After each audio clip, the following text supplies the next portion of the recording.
Dito guys, pinaparetreat na ako ng mga kakampi ko pero hindi ako nakinig sa kanila dahil sa katigasan ng aking ulo. Sa kagustuhan kong manalo, pati yung paglulord ng mga kalaban, sinubukan kong makipag-agawan. Pero kahit alam ko makukuha ko yan, hindi ko na lang tinuloy, dinire-diretso ko na lang tong top line nila. Ngunit habang aking binabasag, biglang dumating tong si Minsita. Pinultihan niya agad ako at pinagtutusok. Imbis na ako'y malugmok, pinalagan ko na lang siya at ginawa kong lamok. Labis na nabagbag ang aking damdamin kasi isipin nyo, imbis na siya ay aking pitasin, nagawa ko pang patakasin. Sapat nang malaman niya na may natitira pa akong konting awa. Partida guys, tambak na kami niyan ha. Maya maya, isa-isa na silang nagdadatingan. Yung iba nga nagtangkapang ako ikutan. Tignan nyo naman yung Lunox, bigla akong tinalunan. Pero naglaho din di kalaunan. Kahit anong gawin nila dyan guys, talagang hindi na nila ako maawat. Papalapit pa lang ang bawat isa sa kanila ay akin ang nirarat-rat. Tingin ata nitong si Minsitar, papatakasin ko ulit siya. Doon siya nagkakamali dahil hindi ko na siya bibigyan ng pangalawang tsansa. Ayos lang kahit mawala na ako, ang kapalit naman nun ay 3. Konti na lang guys, mahahabol ko na yung score nila. Hindi ako titigil hanggat lahat ng hirap ko ay hindi nagbubunga. Tinanong ko pa nga sila kung kaya pa ba. Kala ko naman hindi nila siseryosohin yung sinabi kong yan. Bigla ba naman nag-chat, sabi mayabang na. Ayoko pa naman sa lahat yung sinasabihan ako ng ganyang mga salita. Kaya naman nagpa-farm pa lang ako, si Lunox agad ang aking inasinta. Sa isang saglit lang na maalam agad at wala man lang kahit anong nagawa. Tumitipi-tipi na agad ako dyan, di ko alam na may paparating pa palang mga kalaban. Kumpiyansa akong si Gatot lang yun nandito. Nagulat ako, nandito rin pala si Bruno. Subalit kahit ganito yung buhay ko guys, hindi ko man lang naisip na umuwi. Kung makikita nyo naman yung buhay ko halos kalahati. Nang asar pa nga ako ng ganito kaysa magpigati. Grabe guys no, halos ako lang yung nakakakill sa amin. Sigurado MVP ako neto kahit anong kanilang gawin. Sa pagkakataong ito, wala na akong iniisip na takot at pangamba. Sa katunayan nga niyan, tinatayuan ko na lang sila sa loob ng base nila. Di ko ba alam kung bakit hirap na hirap silang ako'y hulihin. Di ko hinahayaang padikitin kahit ako'y kanilang biglain. Panoorin nyo yung gagawin ko dito ha, malilibang kayo na para bang nasa cinema.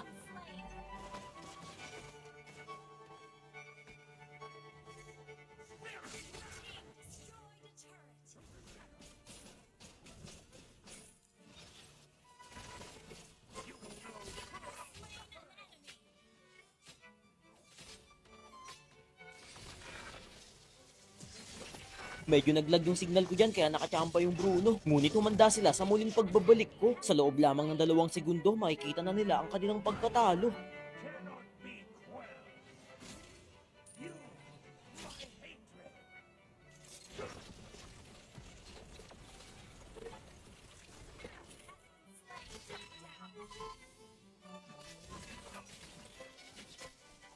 Sa aking huling pagsasakripisyo, 5 naman ang napulbos sa mga ito. Kaya't mapapasabi kayo sa akin ng bravo sapagkat ako ang nagpanalo. Baka check yan, ginamitan ko na naman ng husay at talino. Bale wala pa palang talo yung most cube ko this season guys. 100% no lose, sa rank game ako ay nanglalagunos.